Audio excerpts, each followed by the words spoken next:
জোয়ার উঠেছে, জোয়ার উঠেছে, নাজিমুদ্দিন আলম ভাইয়ের জোয়ার উঠেছে। ভোলা চার চরফে সোনার মন পুরাতে, জননেতা আলম ভাইয়ের জোয়ার উঠেছে। হবে ভোলা চার চরফে মন পুরা ইলেকশন।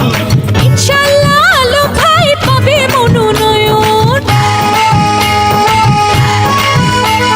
সাবেক তিনবারের সফল এমপি আলম ভাই, আবারও ধানের শেষে তাকেই প্রার্থী চাই। রক্ত ঝরা জননেতা প্রিয় আলম ভাই। পরীক্ষিত এমন নেতাই সংসদে চাই। ও আমার খালা গো, ও আমার চাচি গো, ও আমার ফুফু গো, ও আমার মাসি গো, ও হো আমার বোন আর ভাই।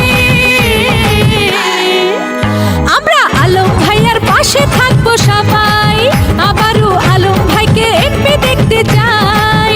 আমাদের যোগ্য নেতা প্রিয় আলম ভাই, তাই তো আলম ভাইয়ার জন্য দোয়া চাই। দেশ নেত্রী খালেদা জিয়ার অতি স্নেহ ভাজন ও তারেক জিয়ার অতি আস্থা ভাজন। সাবেক সফল এমপি চরফেশন মনপুরার গণমানুষের নেতা নাজিমুদ্দিন আলম ভাইকে আবারও এমপি হিসাবে দেখতে চাই। যত আছেন ময় মুরব্বী ছোট বড় ভাই, আলম ভাইয়ার পক্ষ থেকে সালাম জানাই।